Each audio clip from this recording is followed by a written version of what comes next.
Hey, just wanted to show off this stunning build that I've been running. I've been having a lot of fun with it. It revolves around these unique gauntlets called Fighter's Bindings. I looked out and got them from a gauntlet, but I'm sure you could get them from any level that's able to drop gauntlets. The special thing about these is that unlike normal gauntlets where they have like 5 quick punches and then 2 slow ones, these completely ignore that slowdown and will just rapid fire. So you end up having even more attack speed just on its own than even daggers do, which helps out a lot with the stunning enchant.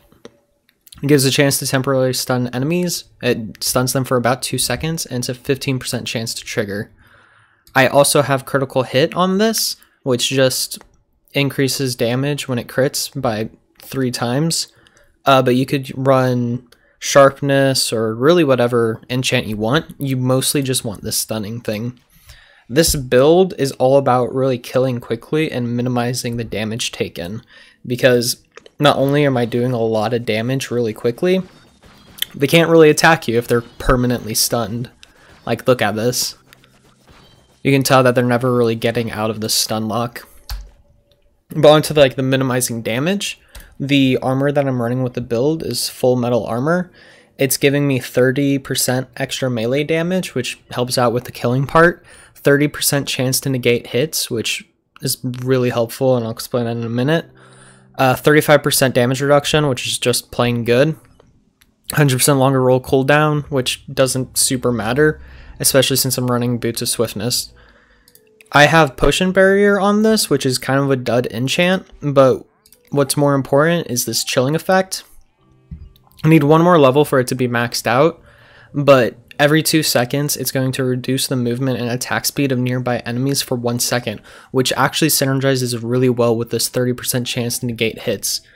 So I'm already taking reduced damage, and they run the chance of not even landing a hit on me, and because they have a reduced attack speed, when I'm in those sorts of situations where I'm just have waves and waves and just a lot of enemies around me, oftentimes I'm able to kill them before they're even able to land a single hit on me because they're so slowed down.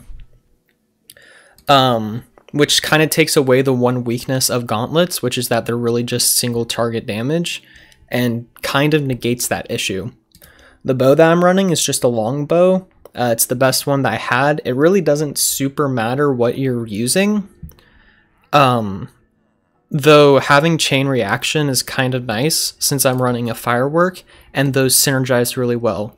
Because if your chain reaction, which has a chance to fire 5 arrows in all directions on impact, if that triggers when you're firing the rocket arrow, they actually turn all 5 of those arrows into additional rocket arrows. So it just completely wipes out entire rooms of enemies if you're able to get that proc. I'm running Soul Healer as my first artifact. I find this just useful. You could use Totem Regeneration, but this is a lot more instant. And it just helps out as a sort of additional effect on top of your potion in case that's on cooldown. You're not going to really need a whole lot of healing because you don't take a lot of damage, but for the moments that you do, it helps out a bit. And you don't need to worry about having additional soul gathering because you're killing so quickly and you're not taking too much health damage. You'll pretty much always have enough souls to be able to use it. The fireworks arrow, as I stated, these last 2 are kind of, you can put in whatever you want. I just like having this because it helps just sort of speed up dungeon runs, because it helps clear out like huge amounts of enemies really quickly because of the synergy. And then the Boots of Swiftness, I pretty much just have these on because I'm impatient. But that's the build. If you want to watch the rest of the video, I'll just be demonstrating this build in action. But if you don't want to stay, I completely understand. Have a nice day.